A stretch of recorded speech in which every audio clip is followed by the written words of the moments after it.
हाय, hello, नमस्कार. मी आहे धनश्री आणि तुम्ही पाहत आहात धनश्री किचन. तर आता दिवाळी येतच आहे जवळ. तर दिवाळीसाठी आता तुम्ही लाडू, रव्याचे लाडू, बेसन लाडू असे वेगवेगळे लाडूचे प्रकार करणारच असाल. पण त्याआधी एक बर्फी आहे, बेसन बर्फी, ते सुद्धा तुम्ही ट्राय करा. म्हणजे प्रोसिजर सेमच आहे लाडू आणि आपण बनवतो. फक्त मी लूक वेगळा दिला आहे. जसं आपण मार्केटमध्ये वेगवेगळ्या प्रकारच्या मिठाया बघतो, तर तसाच लूक ही आपण आपल्या घरी देऊ शकतो किंवा घरी बनवू शकतो आपल्या घरच्या साहित्यात आणि पारंपरिक पद्धतीनेच. म्हणजे चव पारंपरिक पण लूक असणार आहे डिफरंट.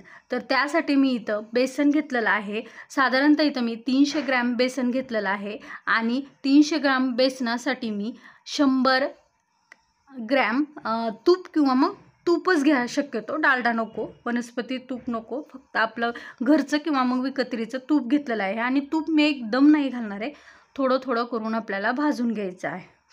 जर प्रमाण सांगायचं झालं तर वाटीचं, तर तुम्ही 3 वाट्या घेतल्या तर 1 वाटी तूप घ्यायचं आहे. 3 वाट्या कशा घ्यायच्या आहेत, थोडंसं हलकंसं दाबून बेसन घ्यायचं आहे आणि मग तूप पूर्ण चपटी वाटी घ्यायचं आहे. अशा पद्धतीने तुम्ही घेऊ शकता. आणि त्यानंतर मग थोडं आपल्याला तूप घालून हे सर्व व्यवस्थित छानपैकी भाजून घ्यायचं आहे. आता हे बेसन मी इथं विकत्रीचं घेतलेलं आहे. जर तुम्हाला वेळ असेल किंवा तुम्हाला आवडत असेल तर तुम्ही घरची डाळ थोडीशी हलकी भाजायची, डाग न पडता, आणि ती दळून आणायची. म्हणजे थोडीशी रवाळ किंवा जाडसर. तसेही केले तरी लाडू किंवा ही बर्फी खूप छान होते.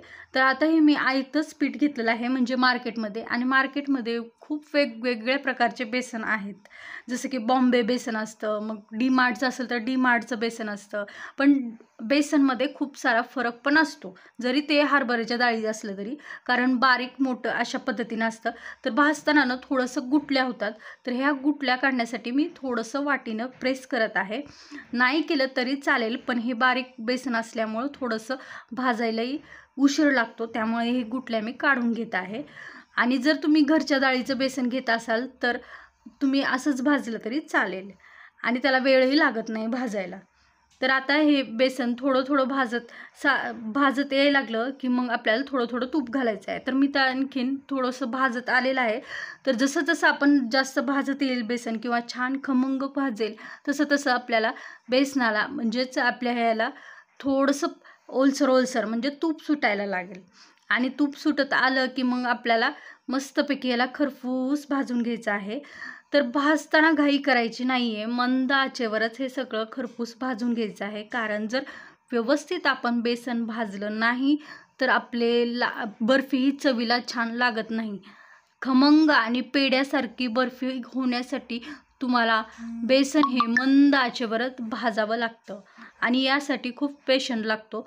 कारण जरी तुम्ही बेसन पाव किलो जरी भाजायला घेतलं किंवा 1 किलो जरी भाजायला घेतलं तरी साधारणतः अर्धा तास ते पाऊण तास आरामात लागतो. तर आता तुम्ही बघू शकता बेसन आपलं मस्त हलकं होत आहे. जसं तुम्ही भाजाल, जसं गॅस आपला मंद गॅसवर भाजाल, तसं बेसन एकदम छान हलकं होत जातं आणि कलरही त्याचा चेंज होत जातो. तर तुम्ही बघू शकता आणि आपलं बेसन तूपही सोडत आहे छानपैकी. आता हे बेसन विकत्रीचं असल्यामुळे याला फार उशीर लागतो. आता बघू शकता तुम्ही आपलं जवळ बेसन पूर्ण भाजलेलं आहे. तर या स्टेजला आपल्याला काय करायचं आहे, थोडंसं 2 ते 3 चमचे दुधामध्ये आपल्याला हळद घालून याला व्यवस्थित मिक्स करायचं आहे. जेणेकरून आपलं जे बेसन आहे ते खुसखुशीत म्हणतात ना, त्या टाईपमध्ये होईल आणि आपल्या या मिश्रणाला कलरही खूप छान आणि सुंदर येईल. तर तुम्ही ही ट्रिक वापरू शकता आणि आपले लाडू असे टावलं चिटकणार पण नाहीत किंवा बर्फी.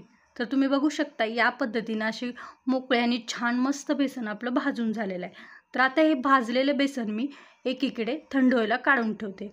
थंड म्हणजे जास्तही थंड नाही, जसं आपण हात लावू शकतो याप्रमाणे थंड करायचं आहे. त्यानंतर जेवढं मी बेसन घेतलं होतं त्याच्या अर्धी साखर घेणार आहे. अर्धीच घ्यायची साखर, कारण जर साखर जास्त घेतली तर खूप गोड होतं आणि जर तुम्ही चाचणीचे करत असाल तर त्याचं प्रमाण वेगळं आहे. पण मी इथं अर्धी घेतली आहे. म्हणजे 300 ग्रॅम बेसनासाठी मी 150 ग्रॅम साखर घेतलेली आहे. तर आता ही साखर व्यवस्थित आपल्याला मिक्स करून घ्यायची आहे, एकजीव करायची आहे. दोन्ही हातांनी घासून तुम्ही हे एकजीव करू शकता. त्यानंतर मग आपल्याला आपली पुढची स्टेप म्हणजे आपली बर्फी बनवायची आहे. तर बर्फी बनवण्यासाठी तुम्ही आपल्या कुठलीही छोटी वाटी किंवा टोपण प्लास्टिकचं, खेळण्यातलं असं काहीही वापरू शकता आणि त्याचा आकार तुम्ही देऊ शकता किंवा मग तुमच्याकडे कुकीज कटर असेल तर त्याने सुद्धा ही बर्फी बनवता येते.